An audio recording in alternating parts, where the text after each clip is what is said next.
Good evening, collective. This is Spirit Speaks 333. Thank you for joining me this evening. This is a message for whoever needs it whenever it reaches you. There was a song that came up on my IG. It was a video, actually. I believe it was the Morehouse College Glee Club. And they were singing this song, and it was like an old Negro spiritual, and the message was largely that, I've been in the wilderness a mighty long time, and I ain't got weary yet. And the message was definitely about being connected to a higher power, a higher source, and fighting the good fight. And it was really like, I've listened to it a few times because the message resonated. And, maybe about the third time that I listened to it, it was like I felt it, you know what I mean? And it's just like I understood what it was and what it was that was drawing me to the song. And I think a lot of us really have been in the midst of a lot of chaos, a lot of things that have been causing upheavals in our lives. And we fight, you know what I'm saying? And we fight and we fight and we fight. And the fight that they were talking about wasn't a physical fight. It was a spiritual fight. And the song said, I've been in the wilderness a mighty long time, and I ain't got weary yet. And, they sang the song a lot slower, and it just, like, it resonates, and it just kind of like flowed through me. And it's like, when you think of the wilderness, it's just like, it's just a place to get lost. It's a place where things are raw. It's a place where, like, you're kind of just exposed because you're out in the open, and all there is just like the wild. You know what I'm saying? But I ain't got weary yet. You know what I'm saying? And neither have you. And listen, our physical bodies, this 3D experience, we take a lot of wear and tear from what happens around us. We really do. You know what I'm saying? Like, and I realized that in my spiritual journey, like my spirit is stronger than my body. You know what I'm saying? And that's just because I'm human, because this body is flesh and blood, and I get tired and I feel the stress in my back. And, like I take on the energy of others around me, and this body, you know what I'm saying? It's subject to, you know what I'm saying? Like to life and to the 3D experience, but my spirit is what keeps me going, right? And it's the same for you. It's your spirit, it's your fighting spirit that refuses to give up. And so what I've had to do is find balance between, taking better care of my body so that, it can get closer to matching the strength of my spirit. And my body will never be as strong as my spirit because my spirit is eternal. You know what I'm saying? This body is not. But I'm like, all right, I have to get myself into fighting trim. And so I need to take better care of my body so that it it can do the work of my soul in this lifetime, right? So I'm gonna do a message. I have a bunch of new decks I'm really excited about. The only deck that's not new is this one. So I am gonna be using two of my new decks. And yeah, I don't know if I'm gonna use, we'll see what happens. But for this collective reading, I'm definitely going to be using my Tarot for Kids deck, written by Teresa Reed, illustrated by Kaylee Whitman. It is the cutest deck ever. And it's just like whatever comes out, whatever comes out. All right, what does the collective need to know for their greatest and highest good? What does the collective need to know for their greatest and highest good? Use these messages to guide you in your healing journey, to prepare you for the tests that are about to come, that are always coming, to help you navigate difficult situations, and to help you reach your greatest and highest good. What does the collective need to know?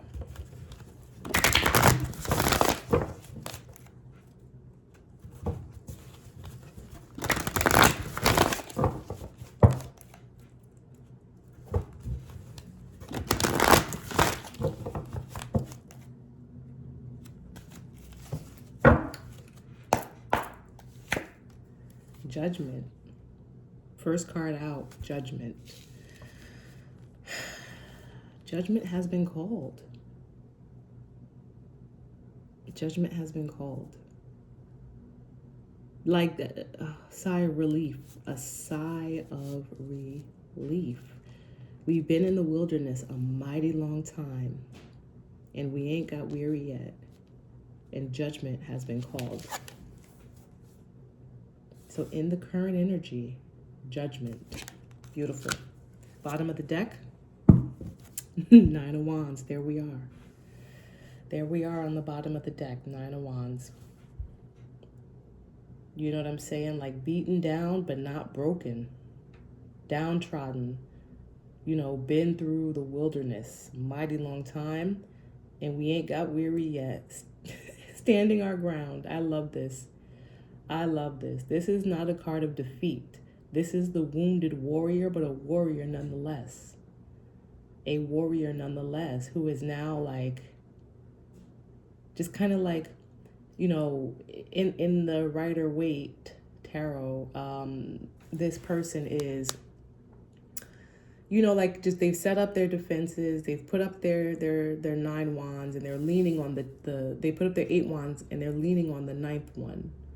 Like that's what's holding them up, but it's holding them up nonetheless. You know what I mean? Like the defenses, you know what I'm saying? Because these were put up by this person, and the defenses that have been put up by this person, you know what I'm saying? And in the last, that's what they're using to kind of like protect them from, you know, and to keep them safe from everything that they've been through before.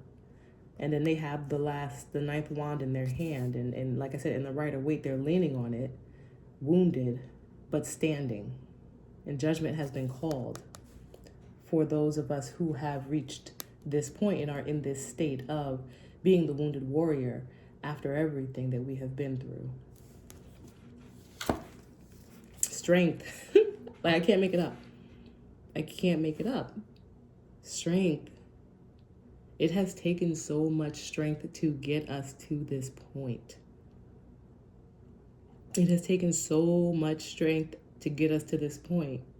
I just keep thinking, you know, I've been in the wilderness a mighty long time, and I ain't got weary yet. This is that. This is that I ain't got weary yet. Judgment has been called. Judgment has been called, and it has taken a lot of strength to get to this point. And that strength is physical strength, but it is really spiritual strength. It's spiritual strength to do the right thing. It's spiritual strength to make the right decisions when it comes to understanding what it really means to move and to operate in a way that is for your greatest and highest good. That is for our greatest and highest good. That means knowing when to hold them and knowing when to fold them, right? Knowing which battles need to be fought in the 3D and which battles we need to just turn over to Source, the divine, the creator, and our spiritual teams. It means doing the inner work, doing the healing, right? Doing the healing work. It means understanding that life is about balance and finding that balance within ourselves, going within and doing the real work on ourselves in order to be in alignment with what the universe has in store for us. I love that. The Fool. In the shadows is the Fool. What we don't see coming is a new beginning, an opportunity to take a leap of faith without thinking too much about it, without looking. The Fool is what's in the shadows. The Fool is what we don't see coming. There's this opportunity. I love it. It resonates so much. And the sun is shining. The sun is shining down on this new opportunity, on this new perspective, on this new path, on this new direction. That's the word I'm looking for. On this new direction in life, because judgment has been called. And judgment has been called because we have been strong, you have been strong, and the work has been done. And it shows. And it shows that the work has been done. What's crowning the situation? The Hierophant. It says the rules on the card because this is the cutest little deck ever, because it's like a kid's deck. But the Hierophant is what's crowning the situation. Large institutions, traditions, values, you can even say contracts, marriages. That's what's crowning this situation. So when it comes to being in the wilderness, it's largely the result of some sort of like larger institutions, courts, universities, citywide organizations, jobs, you know what I'm saying? Because the Hierophant is, so here's something really cool that I learned about the Hierophant, right? If you're somebody who does tarot or watches tarot, right? The Hierophant comes up in readings, and the Hierophant represents institutions, traditions, things that are sacred values, but larger types of organizations. The Hierophant is a card that has an energy that is close to God. And a lot of readers will say that, right? They'll be like, the Hierophant has a direct connection to God, right? And then you see the Hierophant here, and on this card, just like in the Rider-Waite deck, there's two people down here who are looking up to the Hierophant. And again, this Hierophant represents larger institutions and traditional values. The Hierophant is someone who is supposed to uphold these values, and the Hierophant has a direct connection to source. This is a very, very powerful energy. And I'll say energy because this energy is the energy that flows through everything in the 3D that is representative of the Hierophant. So like I said, these larger institutions and stuff like that, because think about it. Okay. There's a lot of stuff going on in the world today, but one thing that comes to mind are the current protests against, like, I don't want to say that is the FDA, but let's say the FDA, right? And a lot of the things that are considered toxic that are in foods in the United States. So that a lot of the things that the FDA okays to go into foods within the United States. And if you haven't really heard anything about this, definitely do a Google. But there are a lot of people and groups and organizations and people of power, celebrities, stuff like that, who are currently protesting the stuff that's in the food in the United States. And when you look at the organization, that is responsible for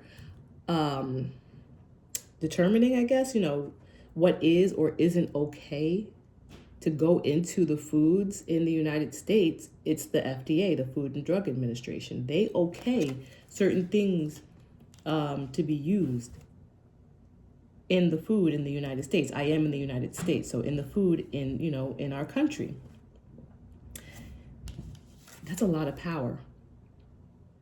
That's a lot of power for one organization to be able to control and dictate what everyone in the country can or cannot eat, in a way. You know what I'm saying?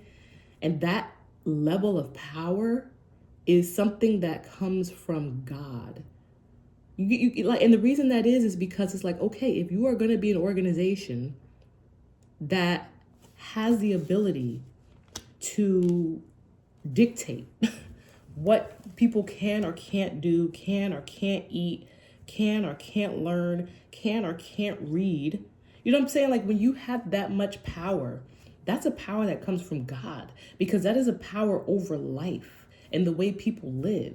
And what happens when you abuse that power? What happens when these larger institutions who have been given authority from God over people, over souls, what happens when that power is not used in the right way? Judgment. Judgment is called. And judgment is called in favor of the strong. of the strong, of those who have been in the wilderness a mighty long time and ain't got weary yet. Those who have gone inside and done the spiritual work and the healing and have brought themselves into alignment. Who have chosen not to do things the wrong way, who have chosen not to become a part of the larger institutions, the larger groups, the collectives that, I don't know, collectives, the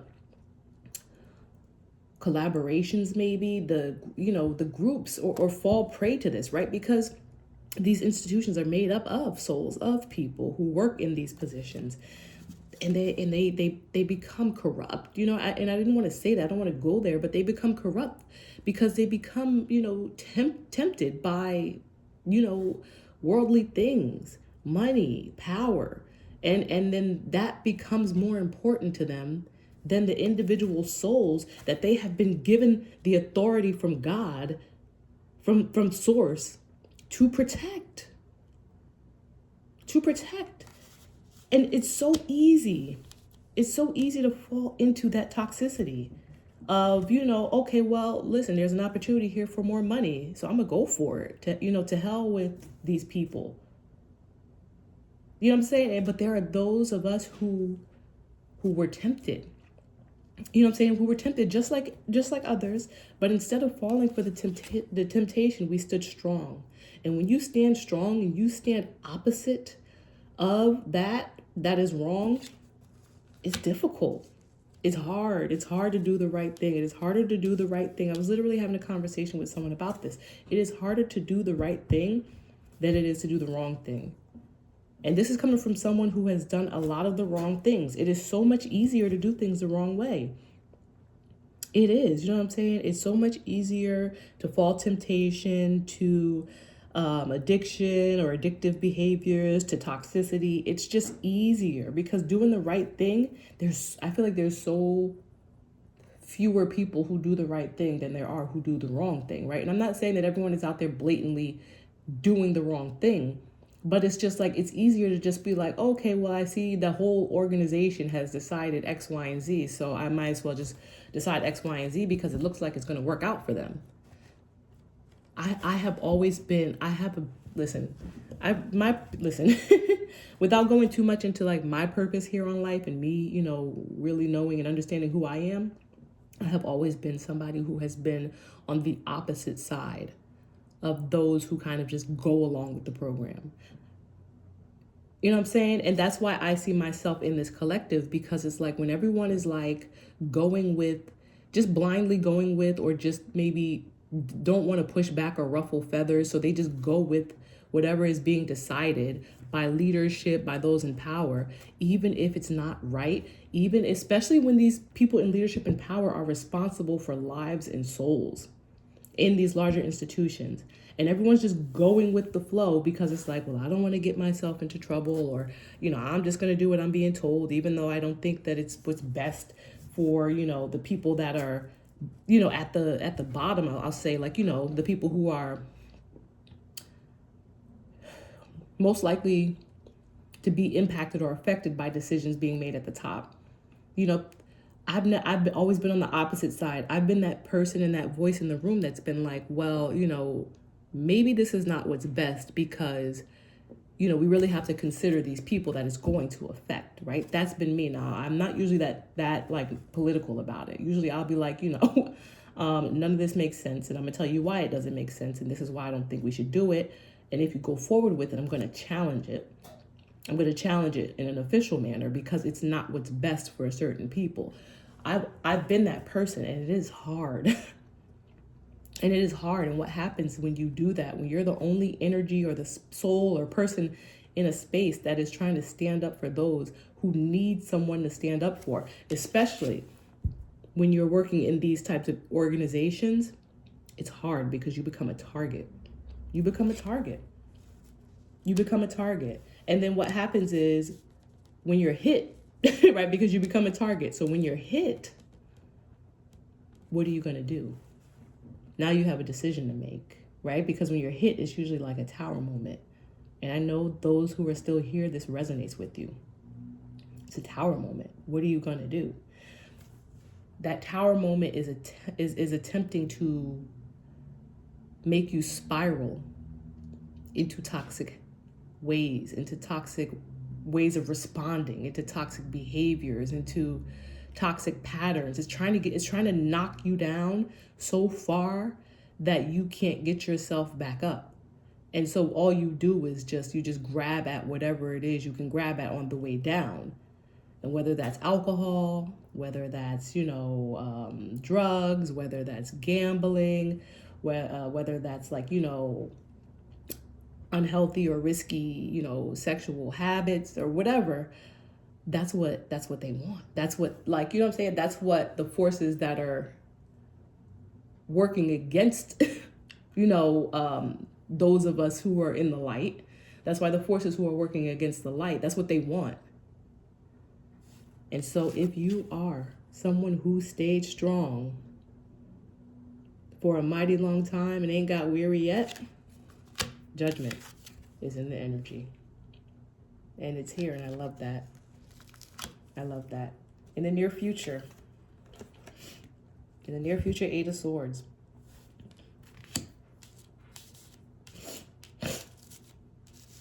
Eight of Swords is mental entrapment. Eight of Swords can represent prison. It could represent jail. We do have the Hierophant here, so we have larger organizations and institutions. It's almost a self-imprisonment, the Eight of Swords. And what's impacting or influencing the Eight of Swords is poverty. It's poverty. It's being out in the cold, lack of having material possessions. Overall outcome, advice, Seven of Cups. Largely about choices.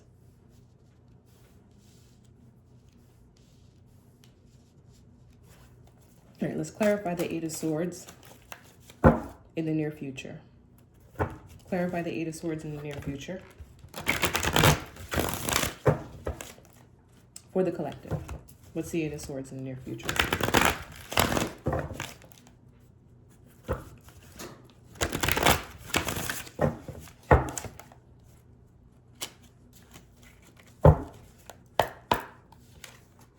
The Wheel of Fortune.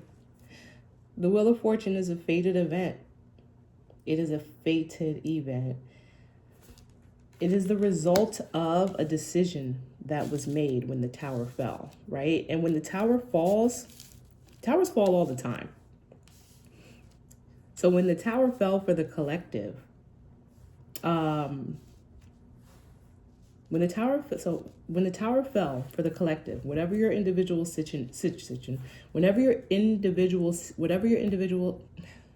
let me clear my throat chakra. Whatever your individual situation is, whenever that tower fell, and you, instead of, clinging on to toxicity or reaching for some sort of unhealthy way of being in order to get yourself through the situation, instead of doing that, when you chose to stay strong and to actually do the work, the inner work, towers fell to those who were trying to steal your light, right? Does that make sense? Because it's coming out as the word, it's just coming out through me. So I don't always hear myself until after I say it. So whenever the tower fell, that there's a tower that fell into your life, right? In the collective's life. And that tower moment is a test. And when you pass the test, right? Instead of clinging to toxic habits or trying to grab onto something, you know what I'm saying? Or behave in a way that is, in opposition to what, the universe wants you to do, whatever your individual test was, they were all different. I know what my test was. Instead of actually, doing the wrong thing, you did the right thing. Towers then fell for the people or person or entities or institutions, whatever. It fell for them instead. And that's their karma. That's universally designed. That's the universal design. That's just how it is. That's how the universe, restores balance. It restores balance that way. The universe throws something at you And it says, all right, what you're going to do about it. You know, the universe throws a tower at you, and they're like, listen, we've been trying to teach you this lesson, because the tower is the direct result of not learning a lesson after the universe has been trying to teach you a lesson for the longest time by, doing little things here or there, watching you kind of like not make the right choices whenever they're testing you here or there, trying to show you something like maybe this is not the job for you, maybe this is not the relationship for you. And they show you over and over. And then eventually the tower falls because you've refused, to kind of heed the universe's warning, right? The tower falls. When your tower falls, you have to make a decision. You make the wrong decision, you get stuck in a cycle. And in order to balance out that karma, like just the energy in the universe, in order to balance out that karma, if you make the wrong choice, the karma, then the good karma, or whatever, dharma, whatever, it goes to the other side and you get stuck in a cycle. And it doesn't mean that the other side gets to, move to a different timeline. It just means that whatever judgment maybe that was going to be called, it wouldn't have been called in your favor. It would have been called in their favor, because your energy would have been tied up in toxicity instead of in yourself and your healing. Because when you begin the healing, you recall your energy, right? I feel like I'm rambling, but like I said, I know that this is for somebody. But like I said, what happened is, for the collective who this resonates with, the right decision was made. The right decision was made. And the universal design then says, all right, we got to balance things out now. Karma has to come back in. And that karma and this Eight of Swords is not for the collective. This is for whoever it is that is opposite of the collective, that is opposite of, the light bearers. So in the near future, karma is playing out for those who came against the collective.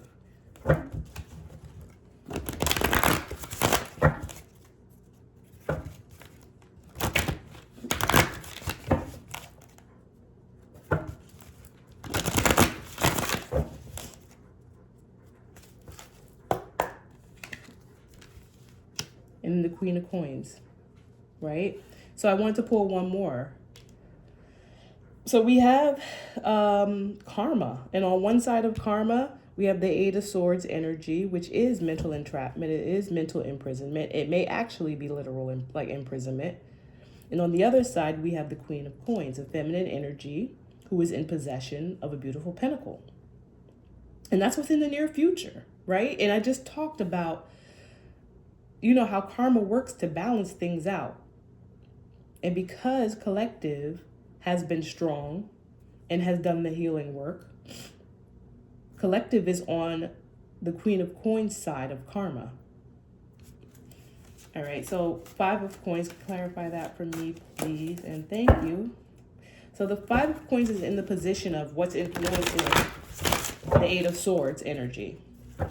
So it's like, without the clarifying cards, there's poverty and out in the cold happening as a result of some type of entrapment, some type of imprisonment, right? So near future, without the clarifiers, tells us that someone's either going to jail, and I don't like to, be so literal, but someone's either going to jail or they're going to be in an insane amount of mental entrapment, self-imposed imprisonment, because they're going to be experiencing poverty.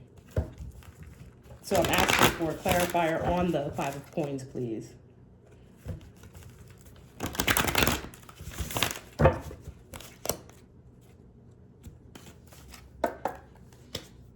The Magician.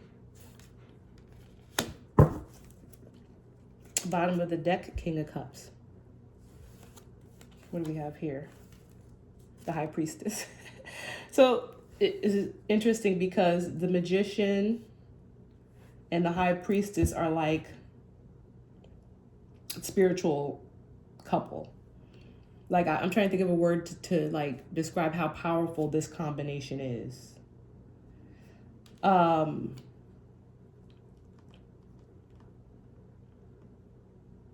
For some,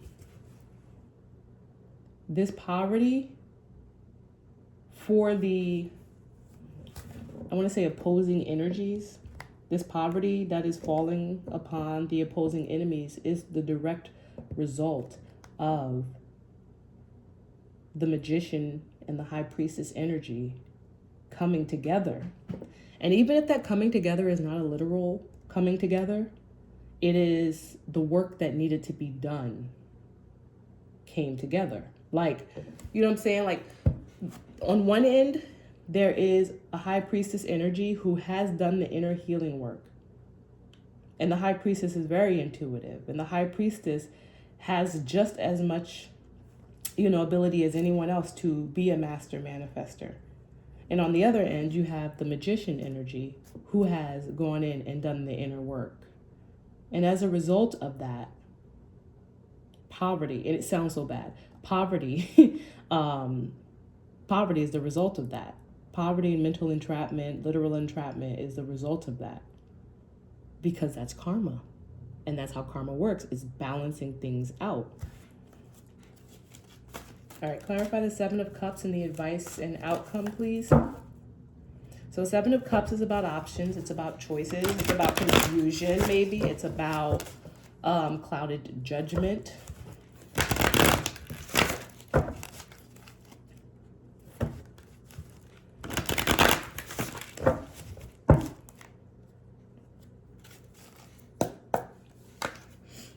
Ace of Coins. Yeah, running out of space here. Ace of Coins with the Seven of Cups. Ace of Coins is an opportunity. An opportunity, a literal physical opportunity, an opportunity for something, an opportunity to have something. On the bottom of the deck, again, King of Cups, which was down there before I shuffled. Right behind that, Three of Cups.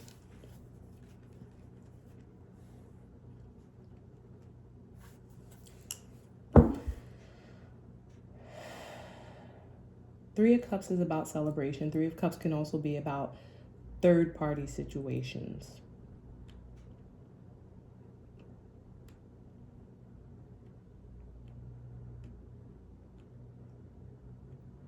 In the future,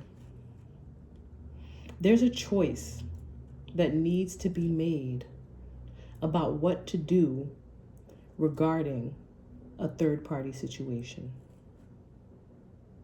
There's a choice that needs to be made. And this Ace of Coins here, right? Because choices, Seven of Cups is choices. Ace of Swords, in place of the Ace of Coins, would be saying that maybe there's a truth or some information that needs to be discovered about a third-party situation, right? Bottom of the deck, again, King of Cups, and we have the Queen of Coins out here. But because it's the Ace of Coins, like I said, Ace of Coins represent real things.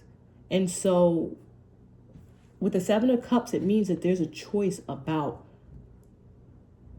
how to say it. There's a choice that needs to be made that the collective is going to need to make regarding how to move, trying to move things around, or how to, like, a decision about, it's like almost like a decision about what's going to happen or what's going to be the outcome or where people are going to end up. Like, that choice is going to be given to the collective regarding a third-party situation. And this is going to look different for everyone. And the reason the Ace of Coins is here is because, like I said, Pentacles represent actual things. So they can represent cars. They can represent shoes, jobs, opportunities to get a job, right? Because a job is an actual thing. It doesn't have to be something you can hold in your hand, but a job is a thing, right? And so whatever this decision is, it's going to have to be made in the future by the collective. It's about this third-party situation. It's literally going to be like, well, what do you want to happen to them? In a sense, it may not be that direct, but it's like an opportunity is going to come where whatever you decide, it is going to it's going to impact the direction of someone or something from a third party situation. So it may come in the form of like, do you want to testify against so and so? Right? Because testifying against someone is not it's gonna show up in the form of a pentacle, because it's an actual thing that's going to then determine what happens to a person, where they're gonna go. It's a person. So, and I said this before in some of my other readings, right? Pentacles as things can also represent people. I'm not saying that people are things, but like person is a something physical that exists in the 3D. And so these pentacles, when it's like an opportunity with a pentacle, it could be an opportunity like of something with a person or people, because we're things. Let me see if I can get any more information on what this decision or this choice might actually be related to. Everyone's situation is different, so I'm not going to get anything super specific. But I'll pull one more card and then I'll say my closing thoughts. Can I have one more, please, with the Seven of Cups, Ace of Coins, Three of Cups, any outcome advice? Please and thank you. Three of Swords. Three of Swords. Yeah.